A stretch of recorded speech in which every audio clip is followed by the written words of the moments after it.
What's going on, guys? So first thing before the video starts, I'd like to apologize for not uploading as much as I would like to have been, but I've got a little situation going on. Let's see if we can unlock the door. First thing, so the door so the dog doesn't read. I've been dealing with like rain and fog and just terrible weather, so I haven't really been able to put any videos out. Second thing is, I've been dealing with construction here, right beside my house. They've been building that house. And then here, we're building another brand new house. So, we've got a lot of construction going on. I didn't want to annoy you guys with the noise. And I've also been dealing with the guys next door have been playing like Mexican music. So, one, I kind of didn't want a copyright strike. And two, you guys don't want to sit and listen to Mexican music. So, without further ado, let's get started on the video. Basically, you're holding it, just hold it like that. And just zoom it out, in and out here. I don't want to be too shaky. Huh? I don't want to be too shaky. Right now? Just push right on. Yeah. Hey guys, what's going on today? Alan here for another video, and today we are entering the Badgeskins that the guys over at Badgeskins thankfully hooked me up with. I can't say words today. But we're going to be putting these on. These actually go over the warning label. So, pretty cool little thing they do here. If you guys do want to go get these, go ahead and check the link in the description.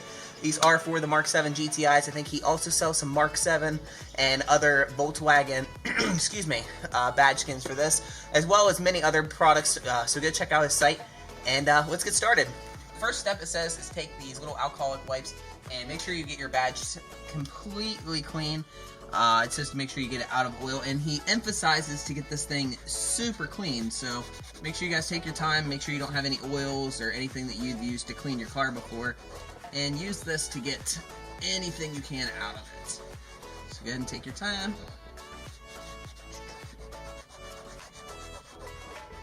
Excited to see how these turn out. Alright, so that's pretty clean there. Next step, it said to go ahead and dry it off, make sure it's all clean now. I'm not going to do it super, definitely make sure that you go and clean it, but I've never really used any materials up here to clean with, and it's already pretty clean.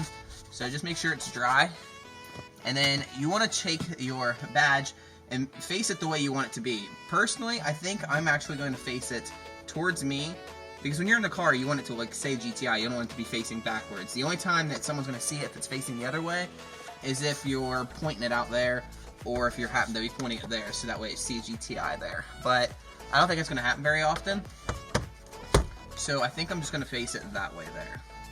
Okay, so first step, go ahead and take off this backing plate here. Not backing plate, but the first part of the sticker. Make sure you grab it all. You don't want it to accidentally come off. Okay. Take your time with this. You want to make sure you line it up so you don't have any of the sticker or the logo underneath sticking out. That part right there on the edge. And kind of check to make sure it's going to be covered, which it looks like it's going to be. Then at this point, well, make sure it's going to stay up there. I think it's a little colder out than what it says to actually put it on at, so we might be fighting it a little bit today. I have to take a little bit of a heat gun or something to it, or hair dryer. But it does say to take like a credit card or something. Make sure to put it on very well, make sure it sticks in all the corners.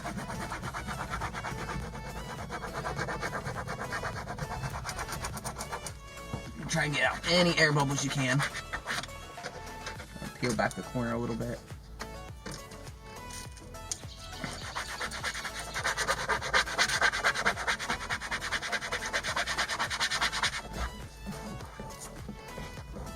Now, we're going to take the corner, peel it back,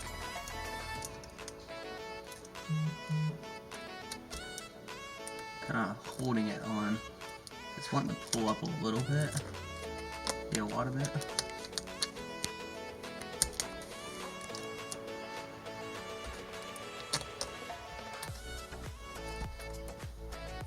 I'm just kind of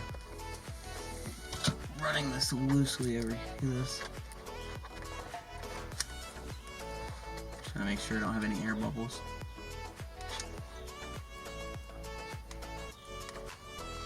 Alright, so the end result, see if I can zoom out a little bit. It's a little hard to see it here, but it it came out really good. I really like the way it looks. So this is the way it usually looks. You just have your normal warning label here. But doesn't that look so much better there? I'll flip it around. It's going to be upside down, guys. Hope you guys realize that. But, let's see if we can see it. It's a little dark in my garage, I'm sorry. Area. There you go. So, you can definitely see it's really nice quality. It lined up pretty good. It was a little hard to get on at first, I will say that. So make sure you guys do take your time to clean it. I don't suggest taking like a heat gun or anything to it because I'm worried about this kind of flexing and bending. So don't really try to do that. And just gotta make sure your edges are nice and sealed. And yeah, it came out really good. Now the second part is one of the most annoying things about the GTI to me is this right there. Let's see if we can focus on that. Come on and focus. There we go. Okay, so the power knob. When you turn your power knob, the whole thing turns. Super annoying. However, Dennis, over at Badgeskins, if I can find it, also hooked me up with these little inlays to cover that up so I no longer have to see that. So we'll go ahead and put that on next. Hand the camera off. And kind of the general same thing, guys. We're just going to clean it off. Take a little alcoholic prep wipe. Clean it off, make sure you get all the oils and junk out of there.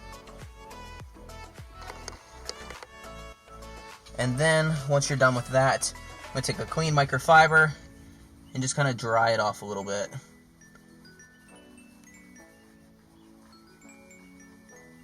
Make sure you get it extra good. Get in there nice and deep like. Make sure you get all the moisture out of that. And then we're just going to take one of these little skins here. So pop it off because I'm having a little difficulty with it. It's wanting to stick. There we go. So it pops right off. And then I'm going to twist it straight up and down just so I can see a little bit better. And just kind of plop that right in the middle there. A little bit lower than that. Try and get it as close to lined up in the middle as I can get it. My hands are shaky as all get out. And then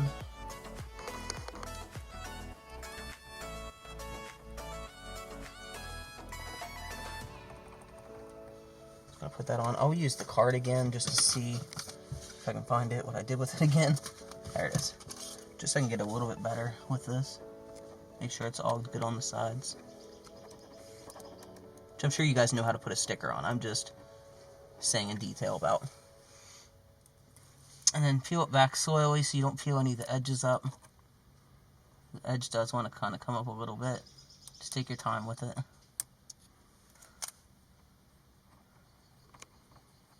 And there we go. And there we no longer have this annoying power button. Look how much nicer that looks. God damn.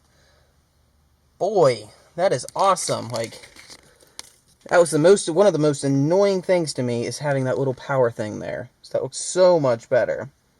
So we're going to go ahead and just throw this last piece on here. And then we'll show you the end result.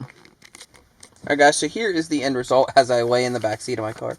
But I think they came out really good. Don't mind me as I just kind of like breathe heavily back here. But yeah, they look so good. They look so good, Peter over here saying. Yeah, they look really good. I like the way they look. Definitely compared to the actual warning labels themselves. Yeah, they look really good. So, alright guys, well I hope you guys enjoyed this video. I know this was just a short, super quick little install video, but if you liked it, make sure you give me a little thumbs up, and we'll catch you in the next one. Thanks guys.